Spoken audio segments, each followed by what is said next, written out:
Supposons que vous envisagiez de construire une maison.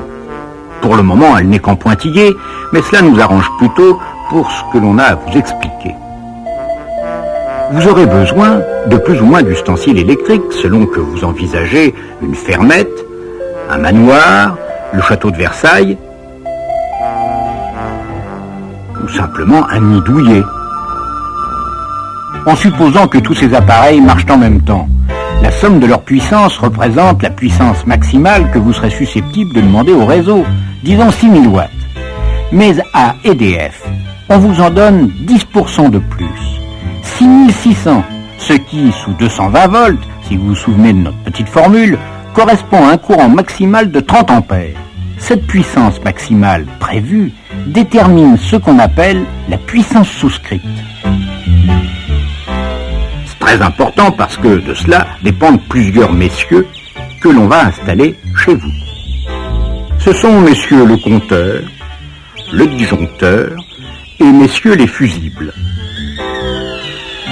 Car vos prises électriques, vos réfrigérateurs, vos radiateurs ne vont pas être branchés en direct sur le réseau, vous vous en doutez.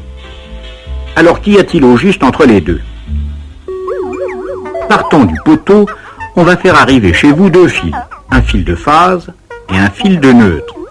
Mais neutre, cela ne veut pas dire qu'il ne se passera rien dedans, non, puisque selon le principe de base que vous connaissez, à tout moment, le courant qui ressort doit être exactement égal au courant qui entre.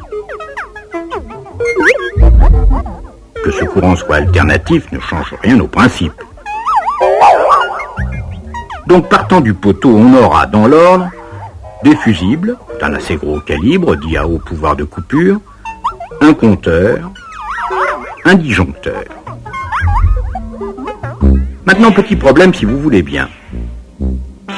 Partant de là, comment faire pour alimenter 3 lampes par exemple? Vous pourriez essayer de faire ceci. Le courant passerait évidemment, et cela éclairerait peut-être, mais mal. Et plus vous ajouteriez de lampes dans le circuit, plus cela éclairerait mal. Sans compter qu'avec ce système, si on éteint une lampe, le courant ne passe plus et les autres s'éteignent aussi. Moralité, c'est pas comme ça qu'on fait. Pour alimenter chaque lampe, il faut brancher un fil sur le neutre, l'autre sur la phase. Cela s'appelle un branchement parallèle ou en dérivation. Vous remarquerez qu'avec ce système, si une lampe est éteinte, le courant peut passer dans l'autre.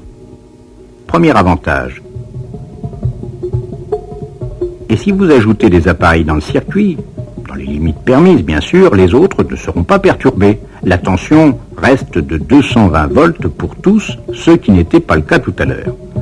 Ainsi, partant du disjoncteur pour desservir les différentes parties de votre château, on fera plusieurs dérivations sur lesquelles on pourra faire des sous-dérivations, etc.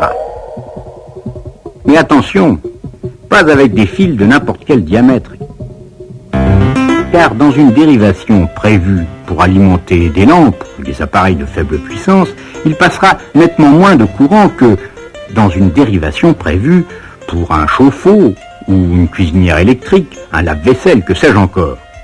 Or, quand il passe trop de courant dans des fils de trop faible section, vous savez ce qui arrive.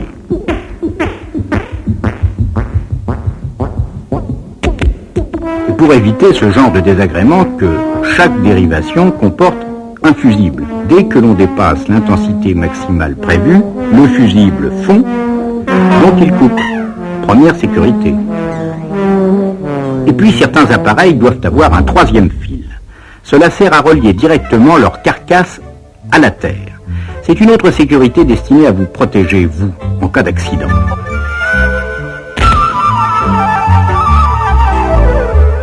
Un disjoncteur, un compteur, des fusibles à haut pouvoir de coupure pour isoler votre château du réseau au cas où les autres sécurités n'auraient pas joué.